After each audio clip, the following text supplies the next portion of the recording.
Good afternoon, everyone.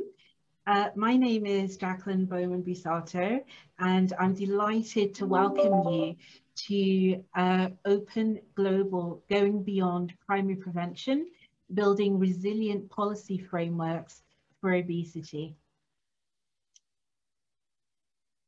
Next slide. So for those of you who don't know me, I'm the EU policy lead for the European Association for the Study of Obesity, based in Brussels, and also the head of secretariat for Open EU, so the Obesity Policy Engagement Network EU. Next slide. We have a packed 1.5 hours. If you had been in the warm-up today, you would know that we have so many different ideas to get through, and very competently and creatively chaired by Liesbeth van Rossum.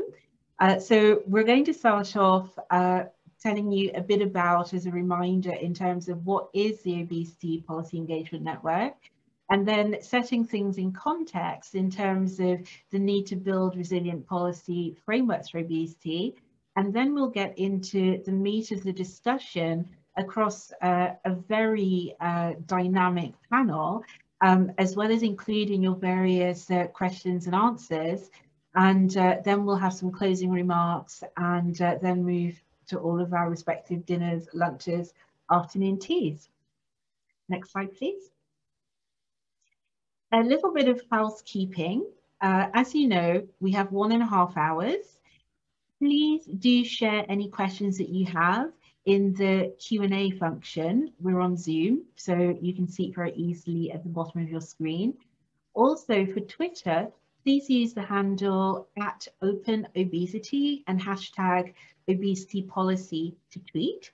And finally, please be aware that this meeting is being recorded live through Zoom. So we'll be able to send you the recording within the next 24 hours after the meeting. Next slide, please. So the question is, for those of you who are quite new, what is the Obesity Policy Engagement Network? Next slide, please. Very broadly speaking, we're a collective of many organizations in 16 countries across the globe. We're there to provide, should we say, impetus and sharing of knowledge across our different individual networks to achieve national policy changes in support of improved obesity care. Why? Well, actually, it's because sometimes being on our own just isn't good enough. Being in a global network allows us to actually not only share experiences, but to inspire each other and learn, to put it bluntly, from others' trials and tribulations in order to shift that dial. So we're able to, or at least we aspire to, bringing together obesity experts with multidisciplinary and depending on which hub, as it were, that we belong to, different disciplines, different sectors, different stakeholder groups, and also to support national coalitions, or in my case, EU hubs, in efforts to improve care provided to people living with obesity. And most importantly, Open Global is there to provide a sustained platform to enable best practice sharing and solutions, so that we're able to translate the evidence which many of our members and collaborating organizations generate, and actually use that for policy change. Next slide, please. So as you can see, we are many in many regions. I think the key thing here to remember is that we're not only one particular set of stakeholder group who is at the core of obesity, either people living with obesity and or clinical professionals. We are payers, we're policymakers, we're people living with obesity, We're clinicians, economists, think tanks. The point is that we're addressing the question as opposed to living in one particular silo and ignoring everything around us. Next slide, please. So we then move on to the meat of today, which is about going beyond prevention in building resilient policy frameworks for obesity. And the question is, what is the need? What is resilience? And how can we leverage the current environment in terms of COVID and coming back from COVID and everything that that entails to move forwards in order to shift the dial on how we address obesity as a chronic relapsing disease. So what I would like to do is actually show you all a video which, as you'll see from the non-social distancing, was the original snippets were made prior to the COVID situation, whereby we have to, well, all of the lockdowns and whatnot. And you can actually hear from a number of the collaborating partners, what are their concerns, which quite frankly have just been amplified because of the COVID situation. What do our partners globally think needs to be done? And you know, what needs to be done first in terms of prioritization? So I hand over to play the video.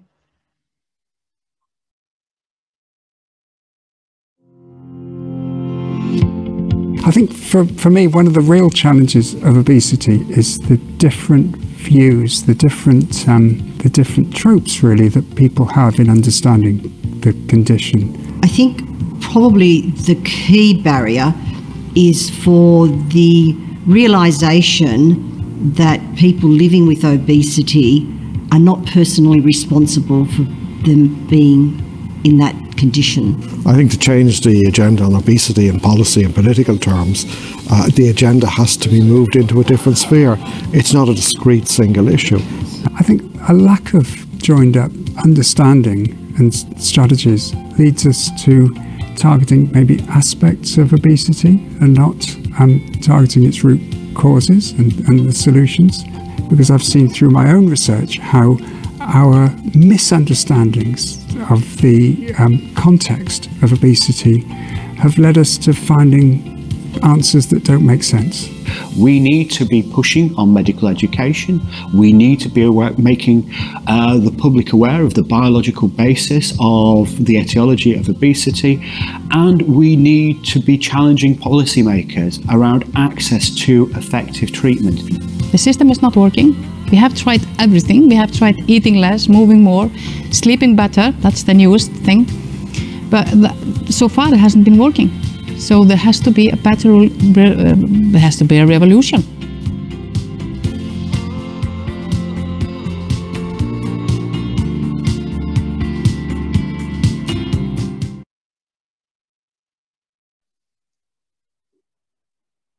So there you have it.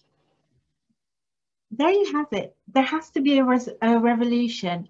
But the fact is, what kind of a revolution? Now, in the background, a lot of people have been saying to us, you know, open is only about treatment and long-term management.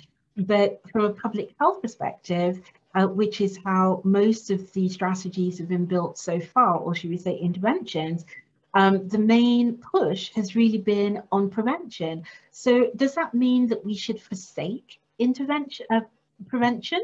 Or what do we mean when we say beyond prevention?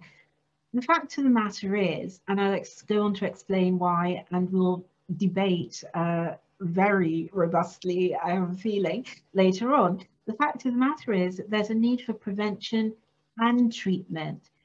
Treatment of obesity and long-term management acts as primary prevention for over 230 other medical conditions, including the other major NCDs, so non-communicable diseases.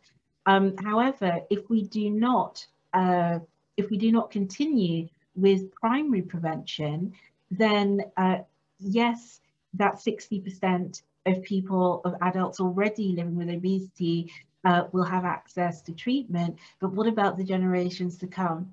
So I think it's very clear and has been mandated as well from a WHO perspective that there needs to be both primary, secondary and tertiary prevention, which in certain cases also means treatment and long-term management of obesity. Next slide, please.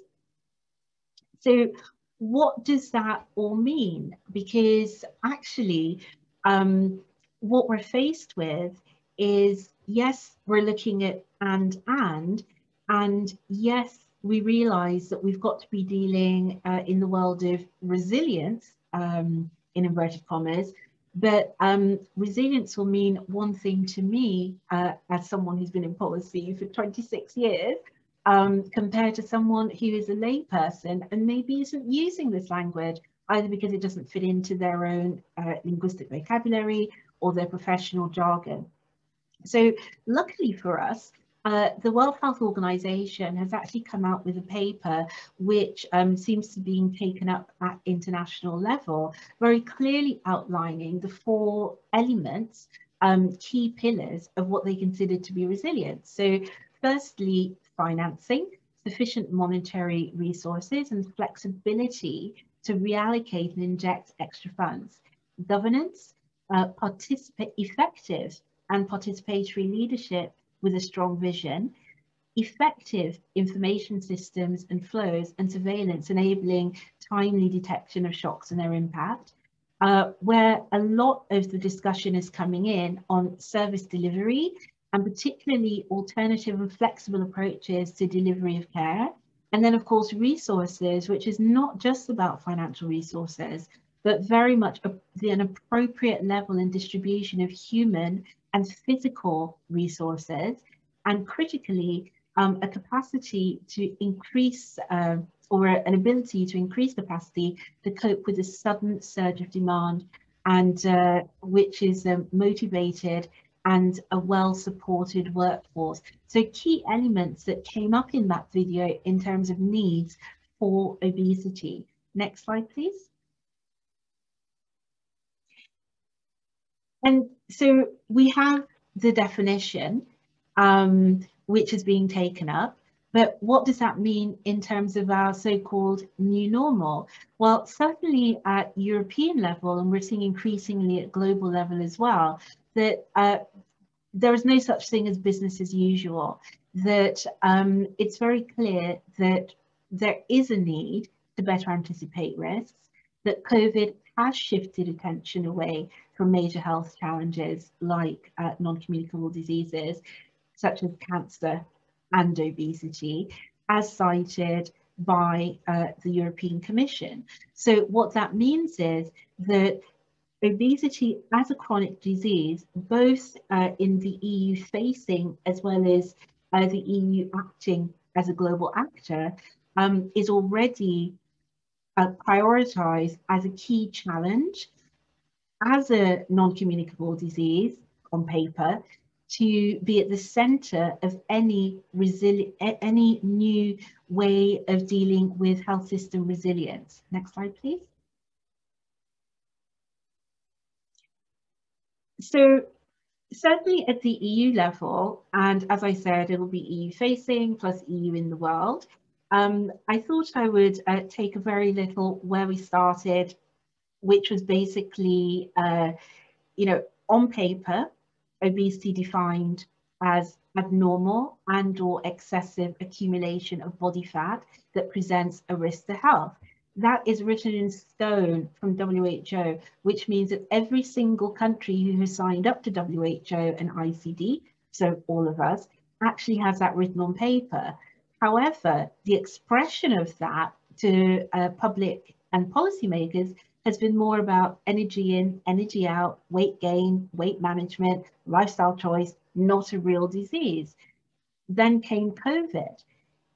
So no more business as usual, science informing policies, and how it's now going, which we'll go more into during the discussion, certainly at European level, is that on the 4th of March, the European Commission updated, based on a lot of work by us, to put it bluntly, they updated their definition of pre-obesity and obesity. So the chronic disease of obesity, medical conditions, the WHO, and critically, obesity is a chronic relapsing disease, which in turn acts as a gateway to a range of other non-communicable diseases, such as diabetes, cardiovascular diseases, and cancer. We have it in writing. What we do with that is going to be a whole other story. Next slide, please. And that whole other story means that there is a massive potential for impact, because we now have one source of truth. When the European Commission updates a so-called briefing for policymakers, it means that there has not only been, should we say, a technical or evidence-based decision taken, it means that a political decision has been taken. And what that means is, in layman's terms, every single policymaker will now be strongly encouraged all the way through the continuum, from research priority setting, so the evidence generation, through to policies around prevention, access, health workforce, all of the elements that were discussed on the video and that we'll go on to discuss, all of them will be basing themselves on that policy brief. So trade, healthcare, IT, health, everything. And what that means is that we have one source of truth that we now can have the discussion on how to implement obesity as a chronic disease, as opposed to if and when. Next slide, please. So there you have it. I'm now going to hand over to my highly esteemed colleague, Liesbeth van Rossum, who is going to chair us through the rest of this very exciting discussion.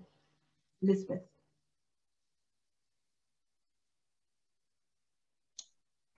Thank you so much, Jacqueline, for this excellent introduction. I think you have a very broad view. You did a lot for the EU, and we will be happy to discuss with you further on this topic. And thank you for the introduction. My name is Liesbeth van Rossum. My own background is very diverse. On the one hand, I'm a medical doctor, I'm an endocrinologist, so I'm treating people living with obesity. So therefore, I know I'm very much aware of the complexity of the disease. Next, I'm also a researcher. I'm a professor in the field of obesity, focusing on all kinds of underlying causes of obesity, diagnostics, genetics, stress system, things like that. And knowing from the field, from the clinic, but also from the research, and combining that, I was really surprised for years that so little of all the research was being implemented in clinic, but also in policy. And for a couple of years now, I've been involved in policy around obesity, as now since a few years, president of the Partnership Overweight Netherlands, which is basically an umbrella organization covering 16 healthcare professional organizations with an advisory role to our Ministry of Health. And I think one of the things what we did was, for example, we developed guidelines, and in one of these guidelines for obesity was first, not just telling people to eat less and move more, but to have a combined lifestyle intervention, a 2-year program with, of course, also guiding by a healthy lifestyle, but also attention for social factors and all the underlying causes. But that was never in the basic insurance. And with the Partnership Overweight Netherlands, we were involved in this healthcare policy making, and we actually convinced our Ministry of Health that we needed in the basic insurance to have proper healthcare treatment. So next to primary prevention, also treatment. And for some of these people living with obesity, despite an intensive combined lifestyle intervention, there's still not a good result with respect to weight management or control of their obesity. And then, for example, pharmacotherapy or bariatric surgery is necessary. And also pharmacotherapy was not reimbursed, and those negotiations are currently ongoing. So I know the involvement in the policy making, but I'm also a clinician and I know the complexity. So I'm really delighted that I was allowed to chair this session. And next I would like to introduce the panel of today, because I'm really excited that we have such a diversity of panelists today. And they have unique in common that they all know what are the challenges of policy making in the field of obesity. They know the challenges, they know what kinds of things are involved, and they have experience with how to negotiate things, how to tell the story.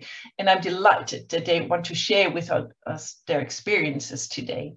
So what we will first do is introduce one by one all the speakers, and then we have the panel discussions. First on the key developments across Europe.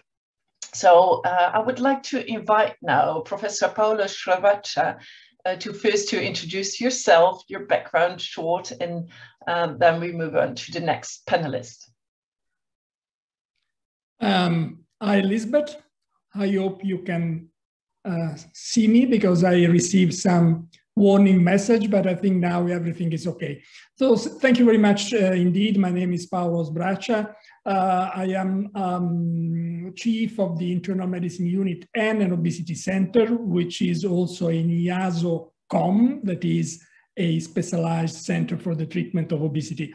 As far as Open is concerned, I am vice president of the IBDO Foundation that works tightly with Open Italy to pursue the recognition of obesity as a disease and all the things that follows. In particular, I would like to highlight what we are doing right now. The Italian Parliament 2 years ago, almost 1.5 years, recognized obesity as a disease, but we know that this is not enough, because this needs to be translated in access. That is the insertion of obesity within a national plan of chronic diseases. And once we could obtain this, right now we are in a sort of interaction with the Ministry of Health in order to decide, in order to arrive to a categorization, that is, what level of severity of obesity can enter into the plan, because we cannot just say that all the let's say pre-obese individuals and obese individuals in Italy, that is 30 million individuals, can enter in the plan. So we have to define those individuals who are more at risk. Once that this has been defined and hopefully inserted in the panel, in the plan of chronic care model, together with other 7 diseases, 7 major actors in the chronic care model, then this will translate in the reimbursement of procedures. This is levels of care, it's so-called in Italy, and then also possibly the reimbursement of pharmacotherapy or other effective treatment. Certainly the recognition of obesity that everybody of our group give for granted, it is not so obvious for the many policymakers who are not so deeply involved in this issue. And I think that finally, also thanks to a deputy, there is Roberto Pella, who is leader of this parliamentary group, but there was also a deputy that is a person with obesity himself that made a great speech in the parliament in defense of the person with obesity. And this was, I think, a little but a big step forward in the recognition of obesity. So finally, we really hope that thanks of all the effort put forward by Open itself, in the near future, we might finally arrive to a concrete and practical clinical and beyond prevention action to really help the person with obesity in Italy. Thank you. Thank you so much, Paolo. I think it was an excellent introduction. I think we will come back to you next after the introduction. I would like to ask the speakers to keep it short, because I think from the content we will get back to it and go deeper into also, as Paolo just described, about the recognition of obesity as a disease. I would like to ask Ken Clare now to introduce himself.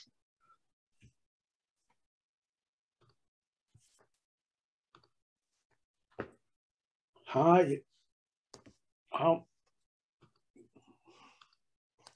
Hi, my name's Ken Clare. I'm from Liverpool in the UK.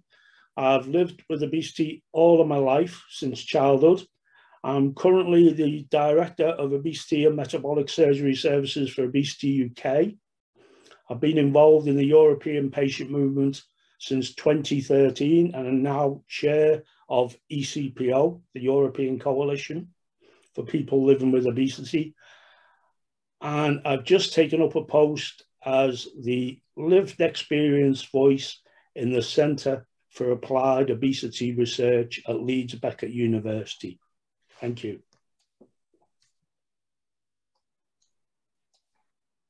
Thank you very much for your introduction, Ken.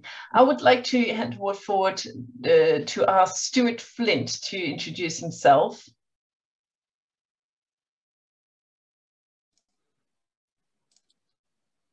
Hi everyone, my name is Stuart Flint. I am Associate Professor of Psychology at the University of Leeds. I'm also Honorary Academic for Public Health England, President of Scaled Insights, behavioural artificial intelligence company, and I'm also a Director of Obesity UK. My role with Open is that I am the current Chair for Open UK.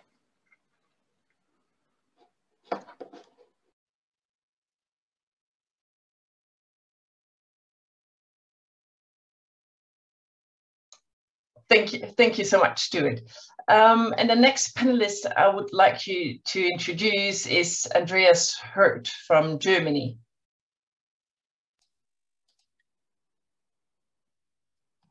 Hello, my name is Andreas.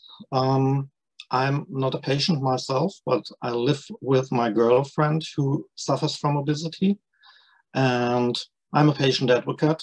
I'm a member of the board of the German patient organization, which cares about the people that are affected by the disease.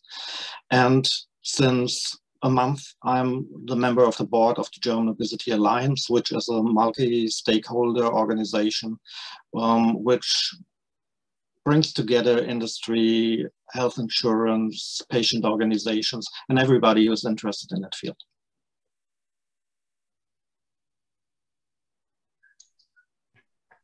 Well, thank you so much. I think you have really a lot of experience yourself from all kinds of contexts with influencing obesity policy. And I think it's important to share your experiences that from your country or your region, and to talk about these developments. And actually now to look back first, what happens in the past and in the last few years, or maybe even the last couple of months. Because there was, of course, a COVID pandemic, which is still going on. There's a lot to do about obesity right now. First of all, I would like to start with the UK experience. Maybe we should move first with Stuart Flint and Ken Clare, because I think in the UK a lot of developments took place.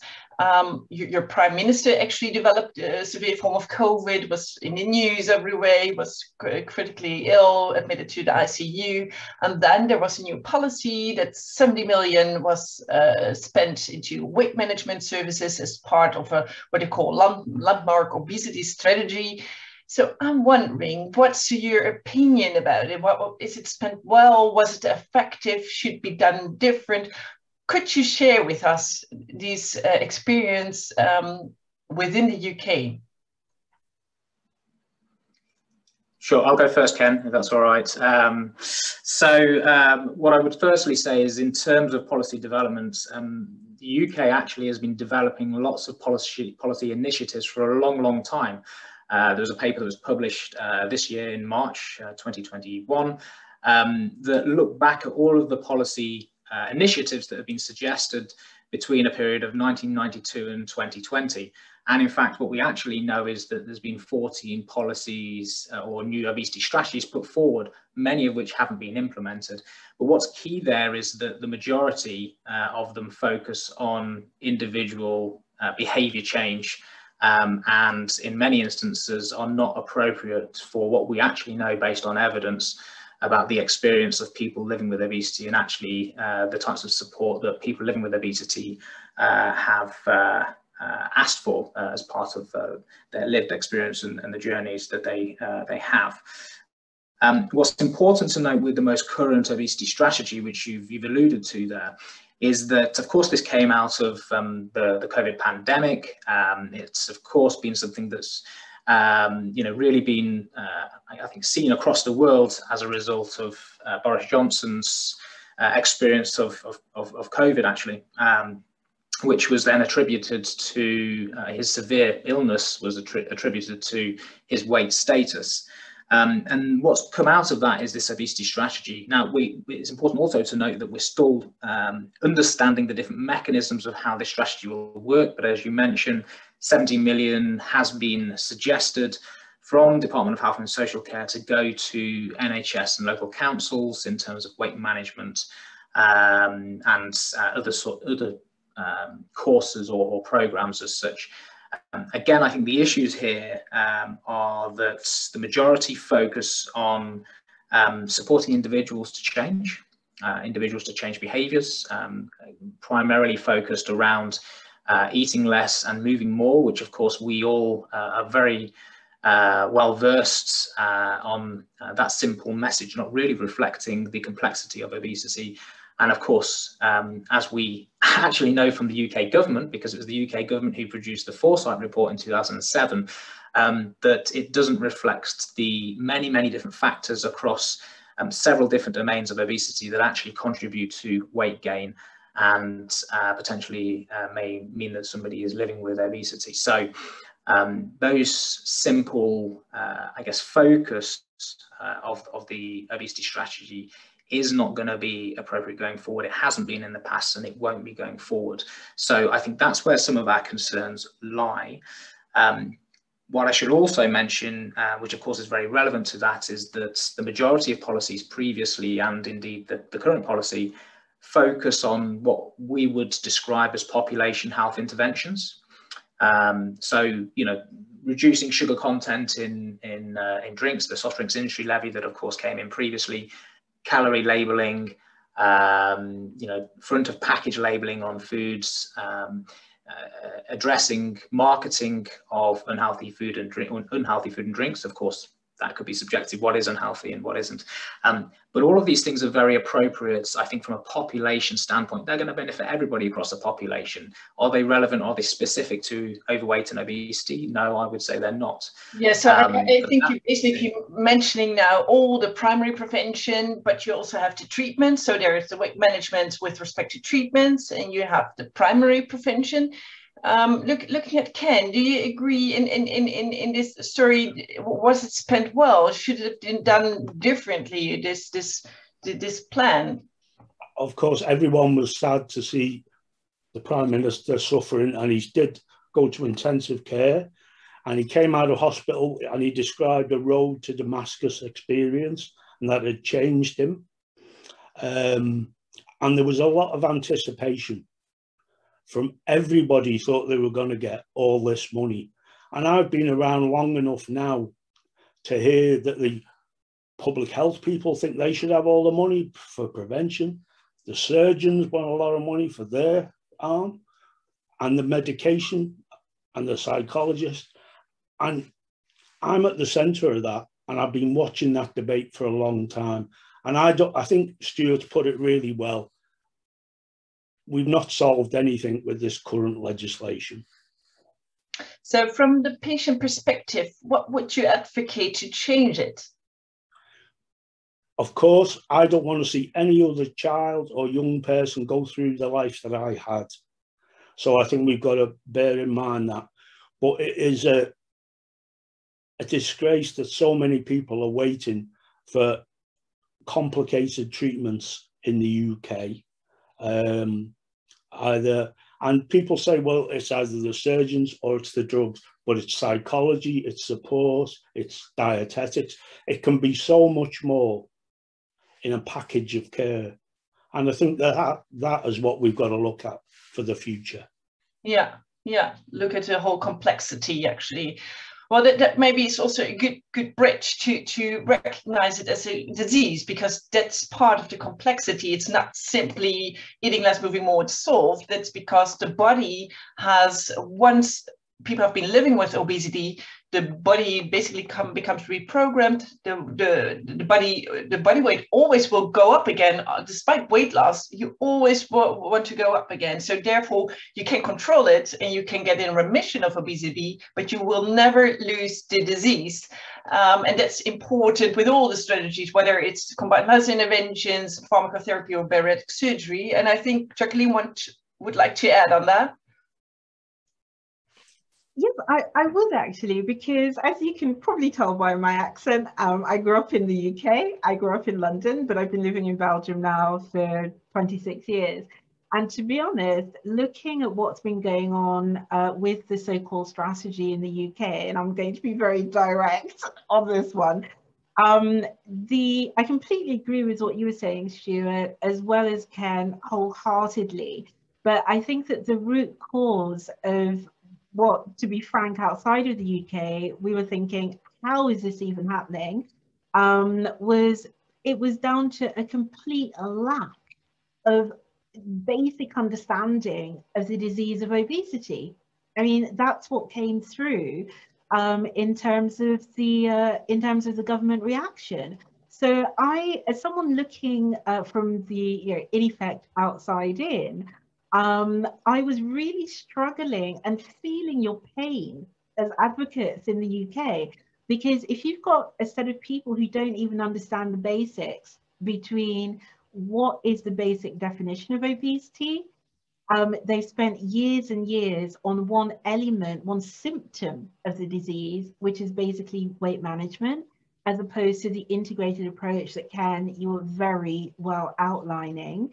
I don't see how they're actually able to make strategies that differentiate between what kind of interventions are needed for primary prevention and what, or in what context and at what stage of disease progression other interventions or the same ones are needed, but in a different context. I really struggle with that. So, I'd be really interested to know how that can be dealt with, certainly from a UK perspective, and also from other countries represented in the panel.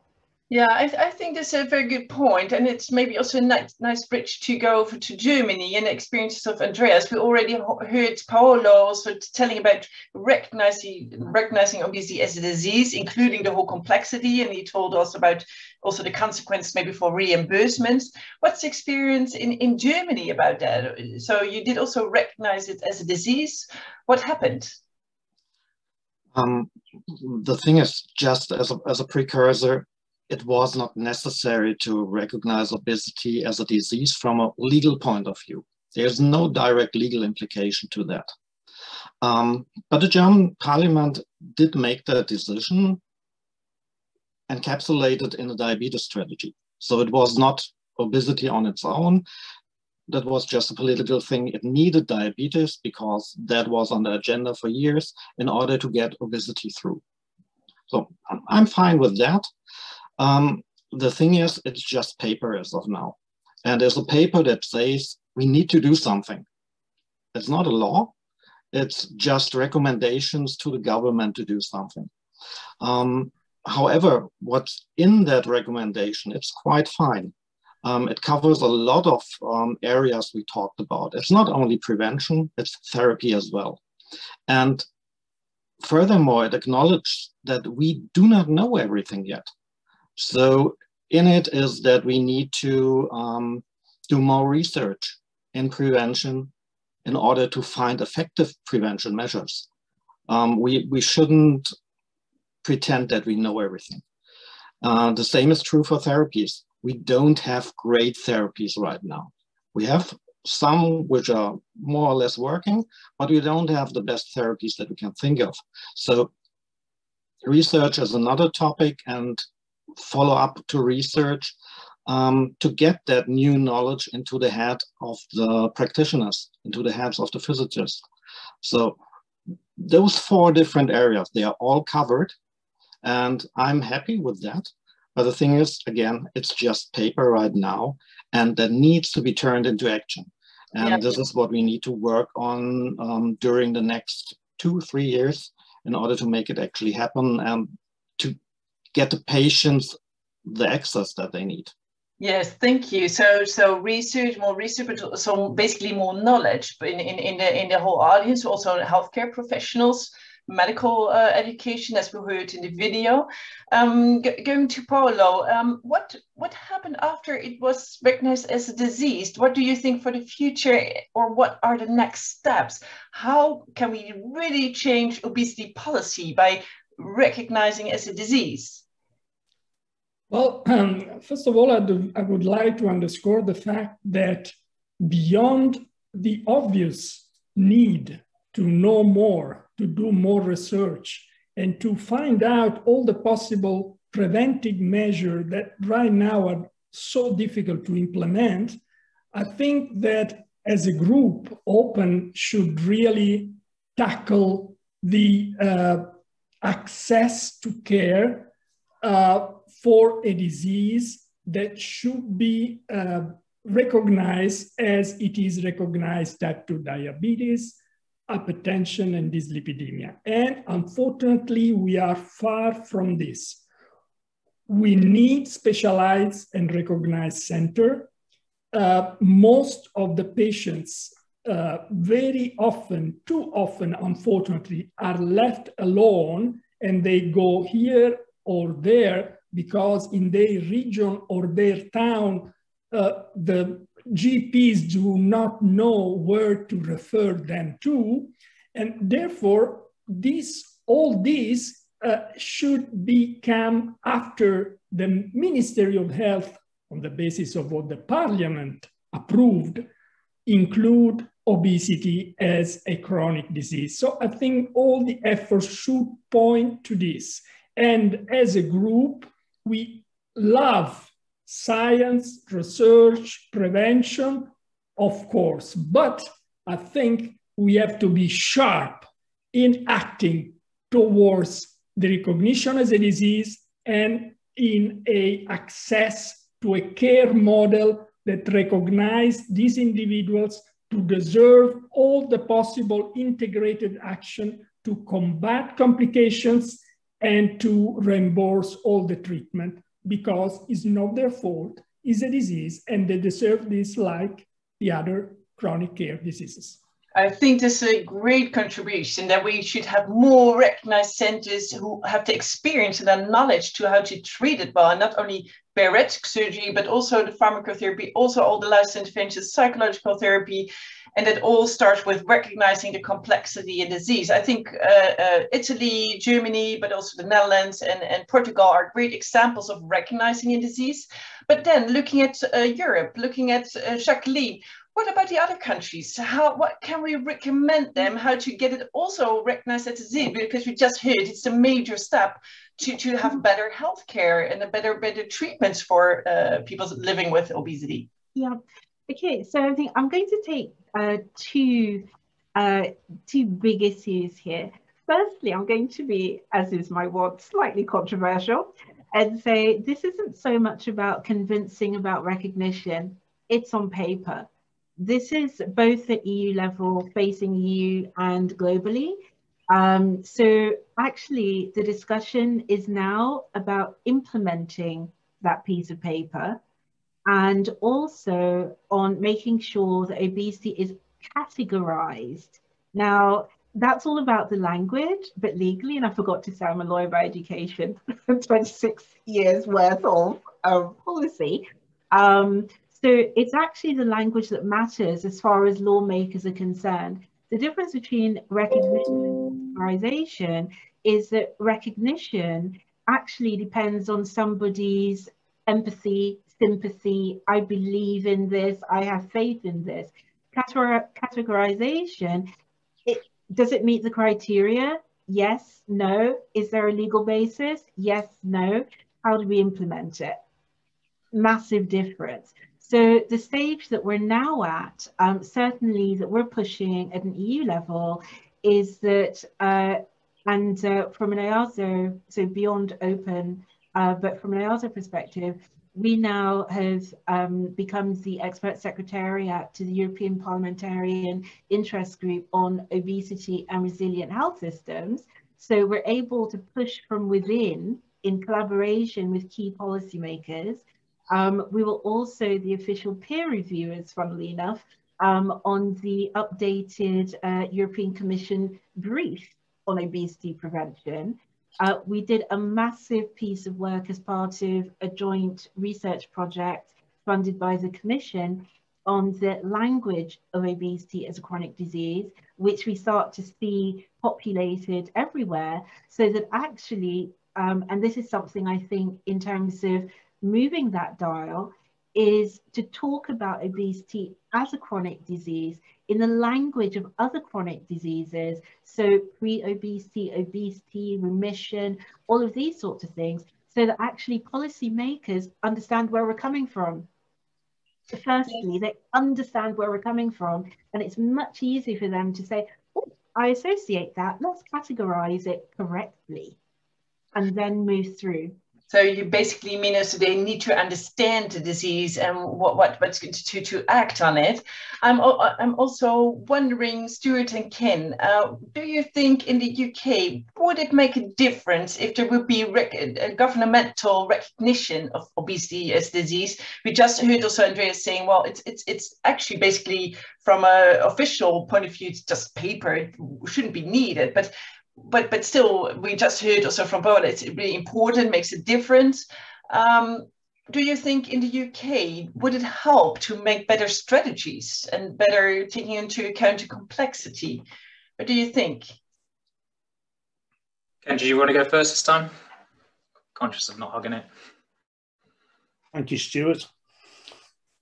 I think if it was mandated and backed up, that would make a real difference.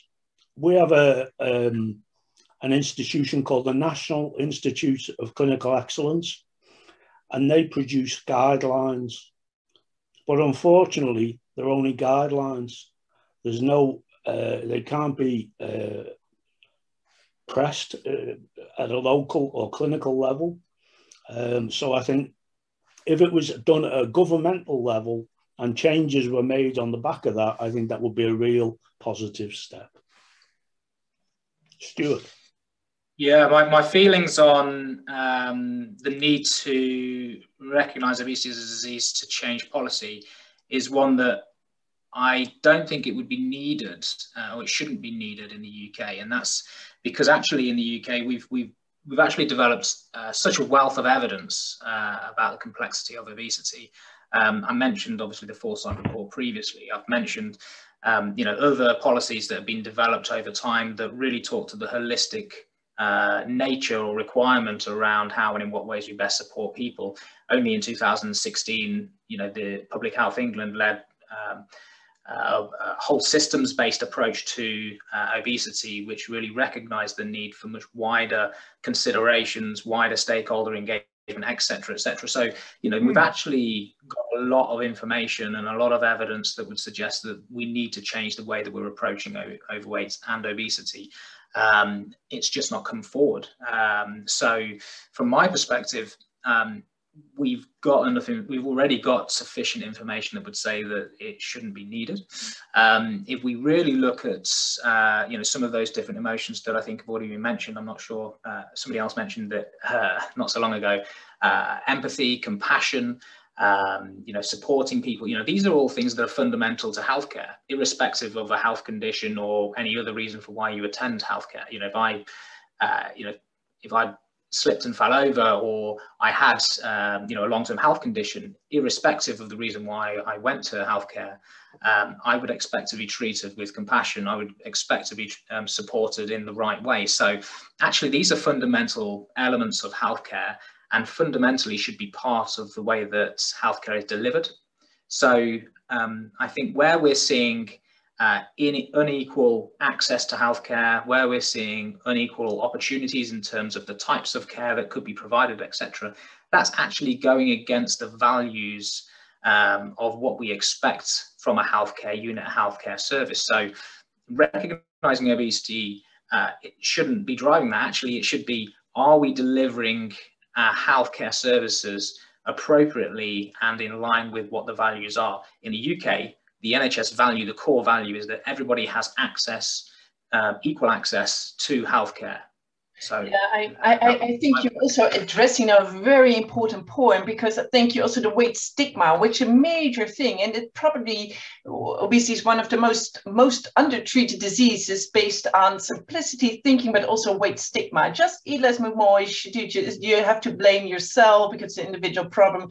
Of course, there are many societal causes, but also biological causes, and that combination is often not recognized. So I think that's indeed what you're pointing out, that it's important thing. I think Jacqueline would like to say something. Before we go today, I would like to remind the audience there's a Q&A. On 6:10 we move on to the Q&A and answer your questions. You can put them already in the Q&A section. We move on to that later on. So not put them in the chat, but in the Q&A. And I saw also the hand in Andrea. So first, I think Jacqueline was first. You would like to respond to Stuart, maybe? Yeah, there is so much. Okay, so gosh, I can't even remember the question now because I had so much in my mind. But I think, but correct me if I'm wrong here. The point that you were making was basically that how a system should be delivered is on empathy and equitable access and all these sorts of things, which we all agree with. But very unfortunately, we are living in a populist political environment. And what that means is that populist politicians actually don't care, really don't care. And all of the argumentation about resilience, it's not about health for the sake of health, trust me. It's about making sure that we've got a healthy population to have sustainable economies that are world beating. That's what it's about. So to only or primarily focus on, as you say, weight stigma, I would say on disease stigma, because actually when we only talk about weight stigma, we are automatically cutting out anybody who is under treatment, who has different kinds of obesity that doesn't show up in their BMI, such as, for instance, visceral obesity, which can lead very easily to pre-diabetes and other complications, but they won't show up on over the BMI limit, potentially. So when we have all of that, it's for the populist population, it doesn't matter. If you're able to say, these are the direct costs or indirect costs to the economy, so absenteeism, if we don't do out treating, actually we're going to cost outside of the health system, all of these sorts of things, or that if we treat obesity, we'll be able to save so much in terms of cancer care, cardiovascular, they will listen to that because it will save them money, and there will be other indirect costs, which in their world add value. So I think in the world that we're in, and because there's so many different stakeholders that have to implement this, I actually think that it's, and again, I'm being controversial for the sake of, but I think that we're taking a risk of being quite naive to say that our principles are the only principles out there. I strongly believe in those principles, if not, I wouldn't be here. But I've also seen enough of the shift in terms of what policymakers will push through to know that we can't depend on their, quite frankly, moral compass. We have to put some hard evidence there to say what's in it for everybody. Yeah, so to be inclusive in this whole policy. Yeah, thank you so much, Jacqueline. I think Andreas also wanted to respond to Stuart, right? Right.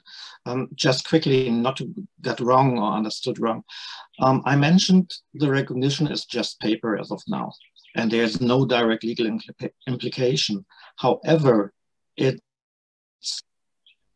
starts to change minds of people, of lawmakers. So we see already that things are going to change. So for instance, in the COVID crisis, people with obesity have been prioritized. That maybe wouldn't have happened before. And there's a disease management program which we implemented within the next 2 years, a disease management program for obesity. So things are changed now, and that's based on that non-legal binding paperwork. So it's... Yes, thank you. Yeah, one of the things which is striking, I think, that when recognized as a disease, then still what normally in most diseases, people need long-term access to the right treatment. As obesity treatment, people think, well, you lose weight and the treatment is done and it's done, it's finished. You're cured. And if not, you're a failure and often your own fault. You just not follow the eat less, move more principle good enough.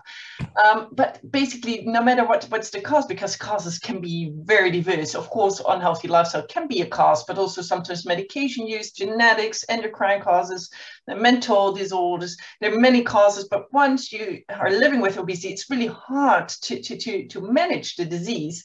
And you see, even in countries where it's being recognized as a disease, then long-term support is still a problem. At least in the Netherlands, in our country, we do have programs right now.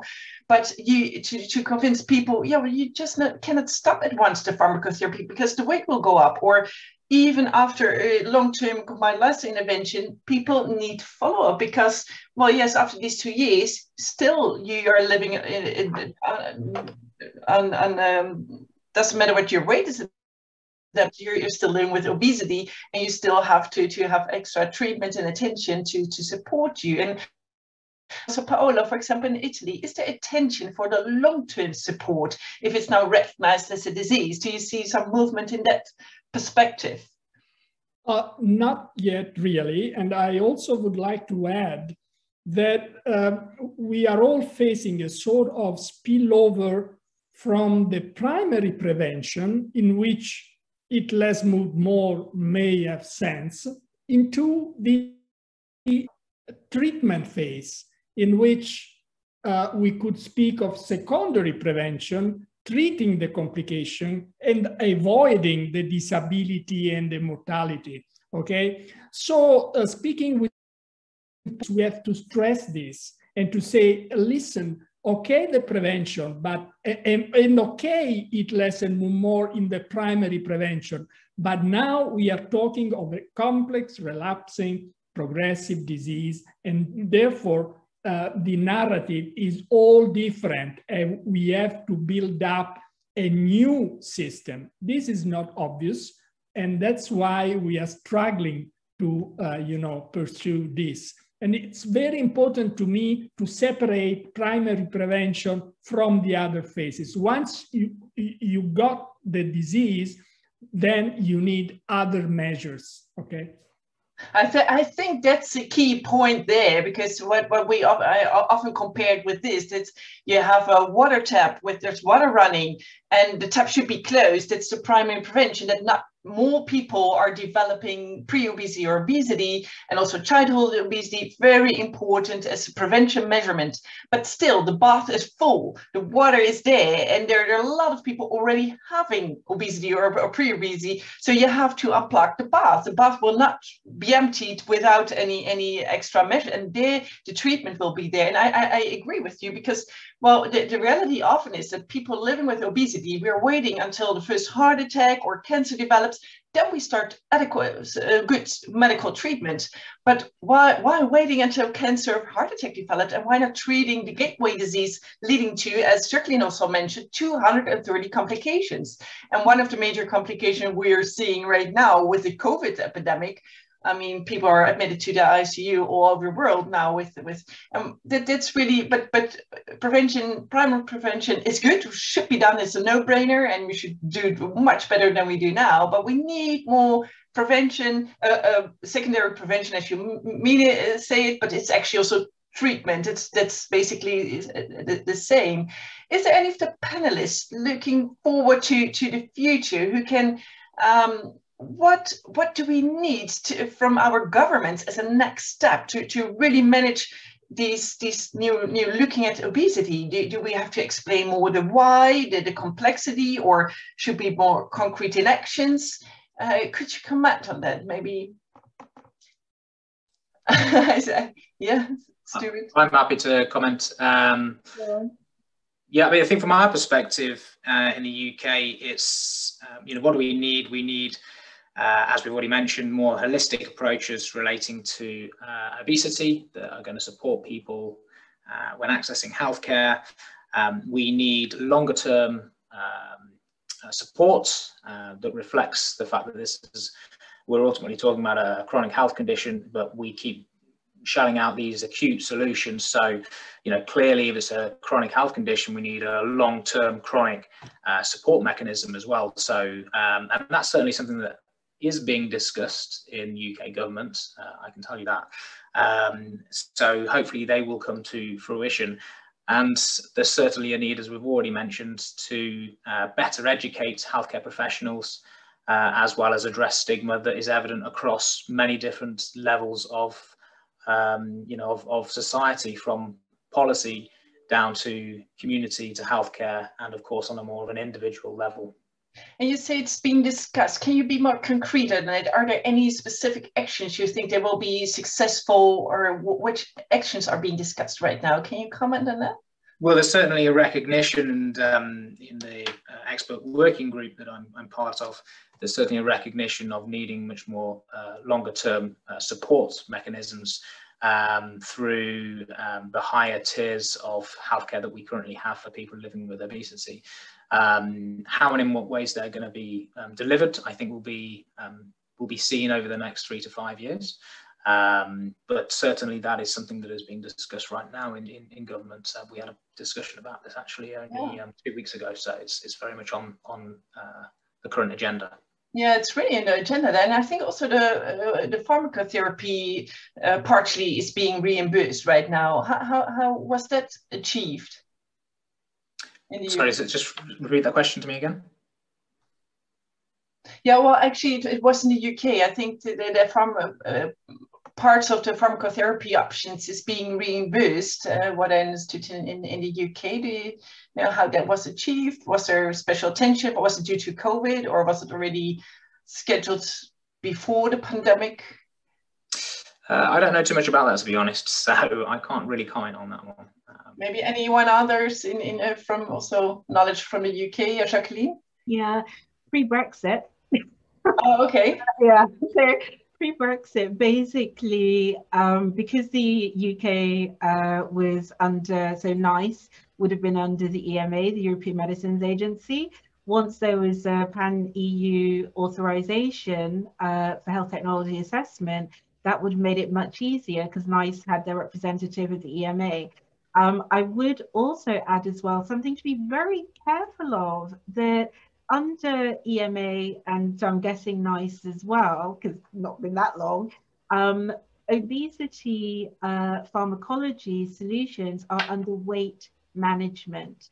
There is actually no category under EMA which say obesity management.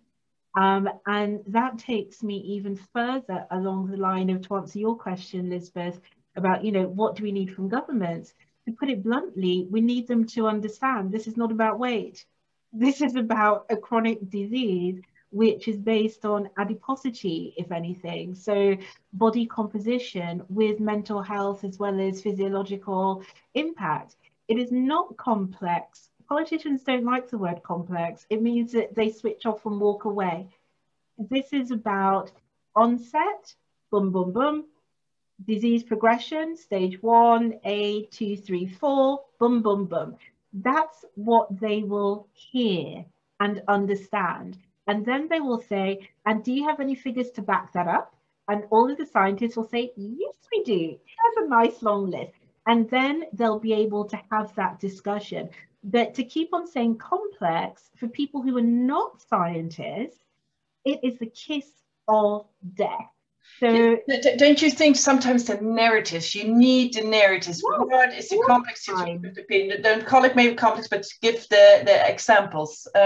Ken, after Ken, I will briefly, to finish off this part, after Ken, I will give the word to Paolo and Andreas to hear about their ideas about the next steps. Just briefly, what do you advise or think should be necessary? So first Ken, and then we finish with Paolo and Andreas about the next steps. Ken, please. Yeah, I just wanted to come in with, I think liraglutide's been approved for use in Tier 3 weight management clinic, which is a specialist weight management clinic for people above a certain BMI where 1 and 2 other conditions are present. So it's limited use on the NHS. Okay, thank you. That's maybe also about what Paula said. Well, it's always difficult who's eligible and not, because the numbers are so large. You have to decide with policymakers, but how can you cover it? Okay, to go to the next steps. Andreas, what do you think? What's needed? What's the next step? What we should do in Europe or in your country or maybe across Europe? Well, actually, I cannot comment on Europe, but in Germany, a lot of stuff is on its way. We're not there yet, but it's in the making. But there are still 2 things which are missing from my point of view. One is that in terms of therapy, it's not possible to reimburse medication for obesity. That's in the law, together with Viagra and stuff that helps hair grow. So it falls into that category in the minds of the lawmakers. So that needs to be changed. And besides our therapy and prevention, which I talked about before, there's a long-term thing we need to work on, which is that stigma and discrimination, the wrong beliefs in the heads of all people. And there's one thing that actually the governments could do in order to send a signal to the people. They could incorporate obesity or body size into the discrimination laws. Thank you. Very good suggestions. Thank you. Paolo, to finish up this part, before we go to the Q&A in a few minutes, what do you think would be necessary to do the next steps? Well, I would like to end this part by saying that we need to really enforce the following message. If, and we all agree, obesity, as Jacqueline just said, is an adiposity-based disease, I would tell the policymaker and explain them that the vast majority of type 2 diabetes is an adiposity-based diabetes. The vast majority of hypertension is an adiposity-based hypertension. The vast majority of dyslipidemia is an adiposity, and so on and so forth. So by saying that obesity is a gateway to diseases, we should translate this in money to let them understand that these are not expenditure without a payoff. There is a big payoff, and therefore it's important to stress this concept. Thank you very much. Thank you very much. I think these are great suggestions what we should do. I noticed there have been some Q&A already from the audience. So I would like to switch to the Q&A right now. And I think there are some really interesting comments. And the first one is from Luca Bossetto. He's an obesity expert from Italy, as most of you will know him. And his remark is to Jacqueline and all, maybe we can stress in talking with obesity, with policymakers, the fact that under-treatment or under-coverage of obesity management creates an inequality between citizens with different diseases. Thus, this could be a strong argument in favor of implementing access of care. I think that's a very, very interesting discussion. Jacqueline and maybe others afterwards, would you like to respond to that? Yeah. So I think Luca brings up a really good point, because there has been one case, I think in 2015, at the European Court of Human Rights, about basically discrimination on the grounds of health and related to obesity. Now, the issue is, because certainly in Brussels and elsewhere, there's a big movement towards discrimination on the grounds of health. And it was an issue which was brought up a couple of years ago in the EASO policy conference about the workplace and all these things. Now, I'm in two minds about it, because trust me, I've been on to the various equality commissions at European level already about all of this. And their point was, well, Jacqueline, you remember, because I worked on it, the anti-discrimination legislative package back in 2000, we've just gone through the new one now. There are only 5 categories of discrimination. So we can't say because you have one variant or other of obesity that you can actually be discriminated against. You can be discriminated against in terms of access to care. So somebody, as Luca says, for instance, doesn't get diagnosed with cancer or something else because they didn't have the equipment, for instance, to be able to scan properly. So you can, we can have that kind of argumentation, but then we're also missing out on those, for instance, who've had bariatric surgery and will literally go under the radar, but for instance, will face discrimination because nobody thinks to ask when they go into certain situations. So for me, it's an absolute minefield. What I would rather see is that, because we've just gone through a whole anti-discrimination legislative package, what I would rather see is that discrimination on the grounds of health, as opposed to size or weight or whatever, is actually really taken into account. And I think that that would then help solve a number of inequalities. And to put it bluntly, we might actually get rid of this whole thing about BMI, because, it's speaking as someone of color, I have about 3 BMI points to play with compared to a Caucasian person in Europe. But at the moment, actually, I'm benefiting, in inverted commas, if I then have to go for bariatric surgery, because I get there 3 points in reality in health terms ahead of somebody who is white, Western European. That's not fair. But, people aren't talking about that because we're always looking at discrimination on the grounds of size and weight.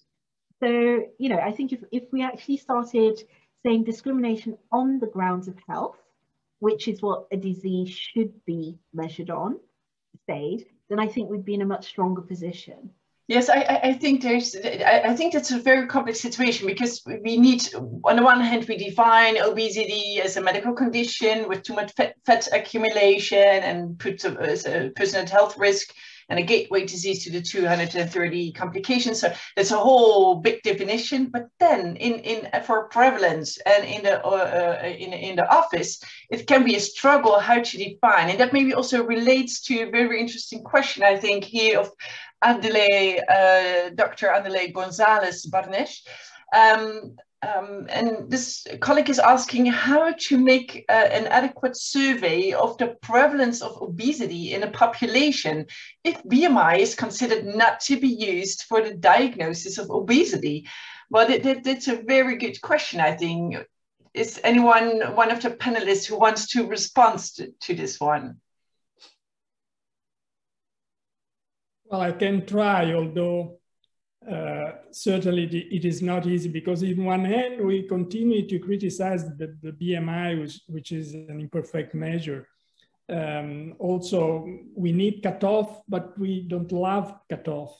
And as Jacqueline said, I think it's a good step forward to define pre-obesity, because the progressive nature put these individuals at high risk of developing gradual increase in fat mass.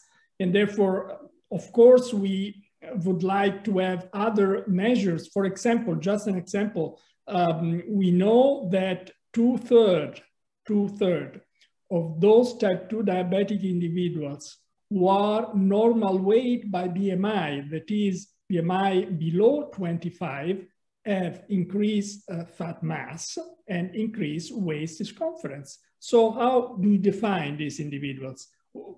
And it is an important area, of course. Therefore, we really love a paradigm shift in defining an adipose-based disease. I think that right now, today,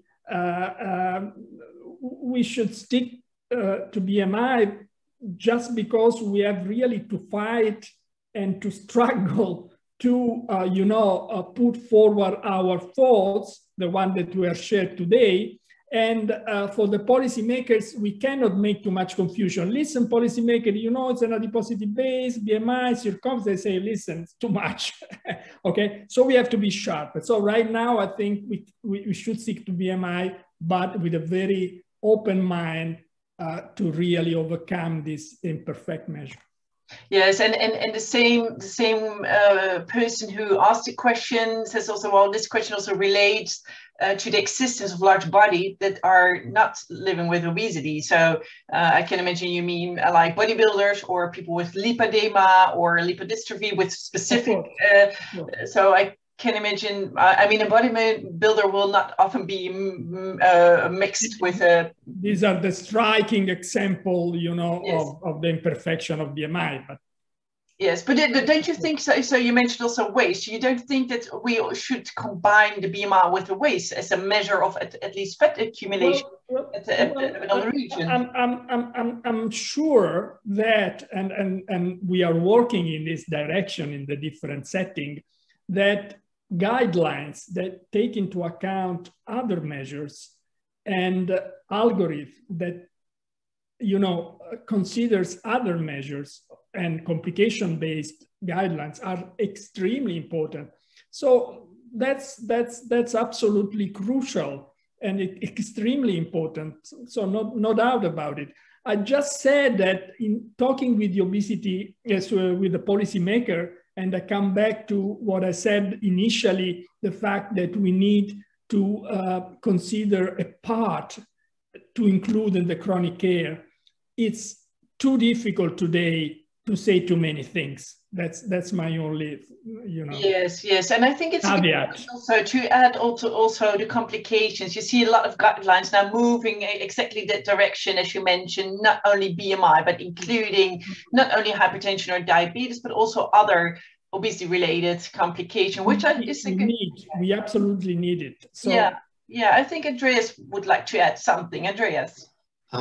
I fully share the criticism on BMI, so we do not have to discuss about that. But the problem with the BMI is that it's so easy to compute, I believe. That's the main thing. So that's why everybody uses it. And we had a discussion in the guideline committees in Germany about it, and it was just not possible to completely get rid of it. And to answer the question before, if we think of other diseases, there is no such easy proxy. So if you're looking at cancer or whatever, you would just go through a diagnosis process, and it might be a complex diagnosis like we talked before for obesity. If you diagnose individual patients, there need to be more than just getting two numbers and put them into a bucket. And we have to do that, and we send all the numbers to some authority like a health insurance company or whatever, and they can make the numbers for the population. Maybe it's that simple. Yes, and I think there's a difference also in exactly what's the numbers used for prevalence. Like then the BMI, then for example, a bodybuilder would be included maybe, but a bodybuilder, as also stated by Luca, of course, will not ask for obesity treatment. So there was actually will not be confused with obesity, but there are other conditions which will be confused, and sometimes pre-obesity will not be recognized because the BMI is still sort of normal, but there is accumulation of body fat, and there are health risks, and people need treatment, and we sometimes don't recognize it if it's very subtle. I think Jacqueline would like to comment on it. Yes, I would very briefly to say that I think you're all hitting the nail on the head, that there is a difference, and we're doing a lot of work on this, and we'll be discussing this as part of ECHO as well, actually, in the coming days. But there's a big difference between the actual, if you like, umbrella definition of obesity, abnormal and or excessive adiposity, and measure the disease of obesity. From an open EU and EASO in particular perspective, we're pushing more for the Edmonton disease staging framework, because just like you have stages 1, 2, 3, 4 for cancer and various other chronic diseases, we would like to see that for obesity as well. And then the other main point is that within different types of measurement, which are all listed on the Commission's brief, by the way, as measurements as opposed to the definition itself, you can also have what is at population level and what is patient reported outcomes, which we have for the national obesity reports for the National Institutes of Health, and also what is used as part of clinical practice. Those are 3 different things, and we need to stop lumping them all together and hoping for the best. Yes, yes, thank you. I think Paula would like to respond. Yes, very quick to Andreas. Cancer have never had problem of being recognized as a disease. So please, first, go forward for all the measure to insert obesity in the reimbursement chronic plan. Then we make all the complicated pattern for defining obesity. If we do this now, we risk to create, okay, let's do at the scientific society level, but within the open discussing with policymakers, I would do it straight now. And then once the policymaker, luckily enough, in all the European countries have done all the things that we asked for, then we will translate from the scientific society into, the Ministry of Health, all the complicated possible issue to define better this disease. Thank you, Andreas. Just quickly, I disagree on that. I understand that we need to have a strategy how to get through that, but we need to think about that we need that reimbursement to get paid. And if we just work with BMI, the politicians think of 30% of the population or something like that, and they see big numbers. So in terms of that, something like the EOSS would be a better option, because we can tell them not everybody with a BMI over that, but only people with certain additional conditions will be needed to be treated. And that would help us to get it through.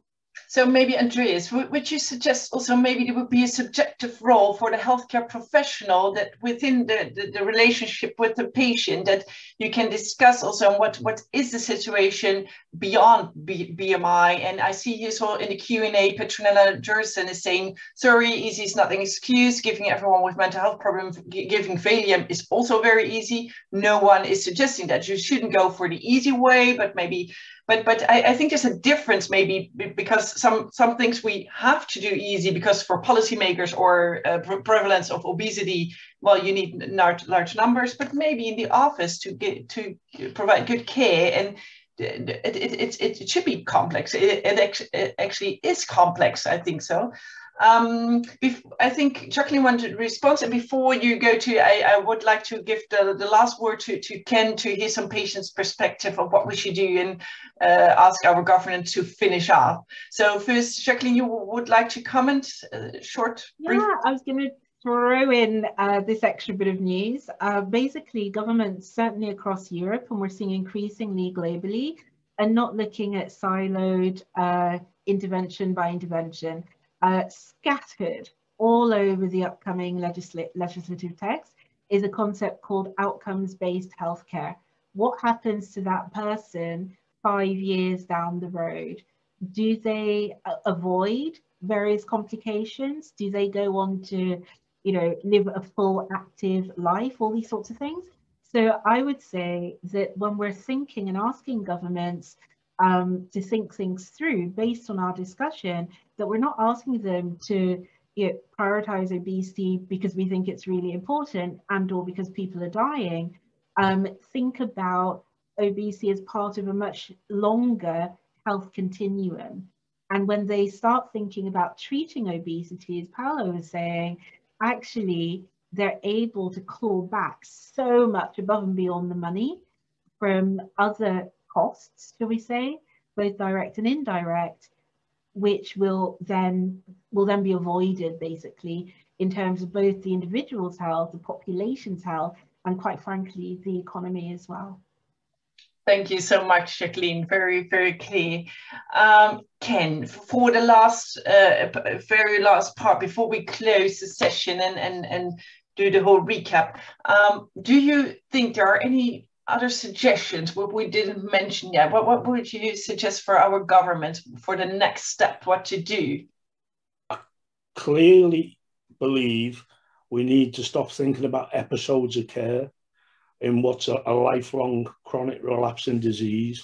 And I think we need to get the voice of the person living with obesity front and centre in policy, commissioning, delivery of services and evaluation. And we need to start listening to people and acting on that. I think that was a very good statement, Ken. Thank you so much. Actually, I think it's time now to thank you all so much. I think you have been excellent in your discussions and great, and thank you for your time and efforts as panelists. And I would like to thank Open for organizing this whole session and make it available. I think what we just heard in this afternoon were many things, but basically obesity, well, it's not simple. There's no simple solution. It's a chronic relapsing disease. We need a lot of things. We need more medical education, more education also and more knowledge for policymakers and the broad audience about the biology and the complexity to at least understand it. We need resources, not only financial resources, but also access for treatment, more research, but also leadership. And I think that's also maybe the audience who's attending the session, leadership we need in all the countries to also help recognizing obesity as a disease and that can help to have better research on primary prevention, but also beyond prevention on treatment and more adequate treatments. And I think also a big role, as we heard today, also from Andreas and Ken, also from a patient perspective, that can really help also with the narratives to convince policymakers about the why is new treatment and better treatments and accessibility for treatment necessary. I thank you also so much for the audience who put in the questions and for taking part by this means of the discussion. So thank you all for your attendance, and I hope you will have a lovely evening with some more discussions in mind. And well, the problem is not solved for a long time, so we need all of you, and let's continue this discussion in the future. So thank you very much, and by this we will close the session. Bye. Thank you.